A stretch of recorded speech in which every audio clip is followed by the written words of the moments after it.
నాటుకోడి కూర కుర్మా.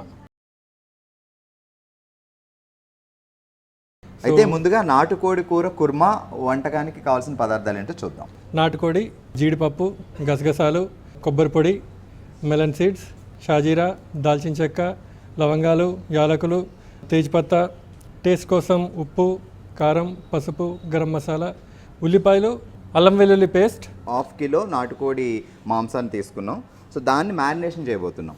ముందుగా కొద్దిగా పసుపు, కారం, కొంచెం కారం, కొద్దిగా కారం 1/2 స్పూన్, తర్వాత కొద్దిగా ఉప్పు, ఆ తర్వాత అల్లం వెల్లుల్లి పేస్ట్, పసుపు, కారం వేసి మ్యారినేషన్ చేస్తున్నాం. ఎంత టైంలో ఇది ఉంచాలి? ఇది ఒక 1/2 అన్ అవర్ మ్యారినేషన్ సరిపోతుందండి. సార్ మ్యారినేషన్ అయితే పక్కన పెట్టేసాం ఫ్రిడ్జ్లో. సో ఇప్పుడు ఏంటి ప్రొసీజర్? ఇప్పుడు వచ్చేసి మనం పేస్ట్ తయారు చేసుకోవాలండి. గ్రేవీ కోసం పేస్ట్ కొద్దిగా జీడిపప్పు, మెలన్ సీడ్స్ అంటే పుచ్చకాయ విత్తనాలు ఉంటాయి ఇప్పుడు దొరుకుతున్నాయి మనకి సూపర్ మార్కెట్స్లో, గసగసాలు, తర్వాత కొద్దిగా ఎండు కొబ్బరి పేస్ట్ చేసుకున్న తర్వాత ఇలా ఉంటుందండి పేస్ట్. మాంసాన్ని మ్యారినేషన్ పెట్టుకున్నాము, ఈ లోపల మనం పేస్ట్ కూడా రెడీ చేసుకున్నాము. ఇప్పుడు అసలు మెయిన్ ప్రొసీజర్కి వెళ్ళిపోదాం. సో ఇక్కడ మనకి నాటుకోడి కదా సార్, కుక్కర్ అవసరం లేదా? లేదండి, డైరెక్ట్గా ఉడికిపోద్ది. ఆయిల్ ముందు వేడెక్కాలండి, కాస్త మంచిగా వేడెక్కాలి. ముందుగా షాజీరా, తర్వాత లవంగాలు.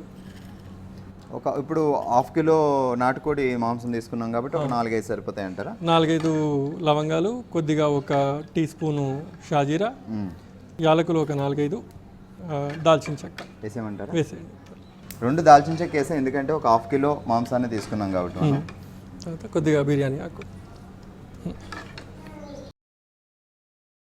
దీని తర్వాత మనం సన్నగా తరిగిన ఉల్లిపాయలు,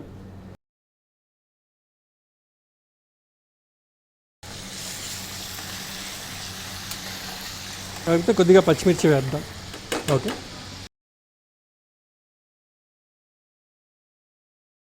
ఇప్పుడు ఆనియన్స్ మొత్తం బ్రౌన్ కలర్లో అవ్వాలండి. సో ఇప్పుడు కొద్దిగా అల్లం వెల్లుల్లి పేస్ట్,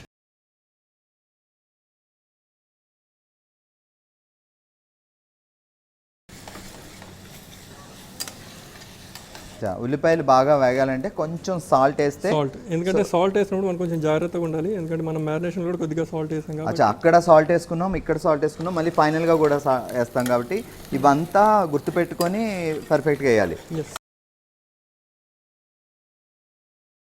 వన్స్ మనం ఒకసారి ఎప్పుడైతే ఈ చికెన్ యాడ్ చేస్తామో హై ఫ్లేమ్ మీద, ఈ చికెన్ యొక్క బయట లేయర్ ఏదైతే ఉందో అది కుక్ అయిపోతుంది అనమాట. ఓకే, కుక్ అయిపోయి సీల్ అయిపోతుంది. ఓకే, పైనంతా అండ్ జ్యూసెస్ ఏవైతే చికెన్లో ఉంటాయో అవన్నీ లోపల ట్రాప్ అయిపోతుంది. సో చికెన్ టెండర్గా ఉంటుంది. తిన్నప్పుడు మనకి ఆ టేస్ట్ అనేది జ్యూసీనెస్ వస్తుంది. ఓకే, సో హై ఫ్లేమ్ పెట్టేసి ఫైనల్గా అంటే ఆనియన్స్, మిర్చి ఇవన్నీ వేగాయి అని తెలిసిన తర్వాత హై ఫ్లేమ్ పెట్టి ఆ చికెన్ యాడ్ చేసేస్తాం. చికెన్ యాడ్ చేస్తున్నాం. ఓకే,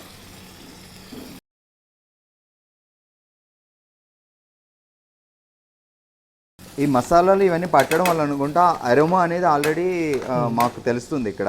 సో నా ఈ పేస్ట్ ఏదైతే ఉందో ఈ పేస్ట్ యాడ్ చేద్దామండి.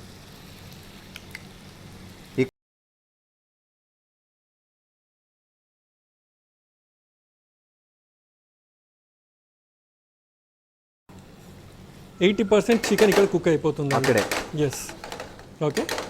నా ఇప్పుడు స్టిల్ మనం హై ఫ్లేమ్ మీదే ఉంచాం. ఇప్పుడు ఏం చేద్దామంటే ఇప్పుడు కొంచెం హాట్ వాటర్ వేసుకుందాం.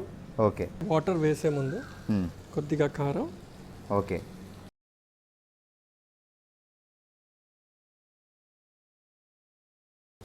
తర్వాత కొద్దిగా ఉప్పు మళ్ళీ మనం తర్వాత అడ్జస్ట్ చేసుకుందాం కాబట్టి కొద్దిగా 3 టైమ్స్ యాడ్ చేస్తాం సార్. అవునండి.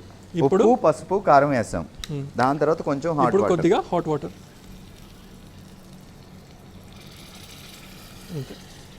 హాట్ వాటర్ వేసిన తర్వాత ఒకసారి సన్నగా కలిపి ఇప్పుడు మనం మంటను తగ్గిద్దాం. మూత పెట్టేసి ఇంకొక 5 నిమిషాలు ఉడకాలి.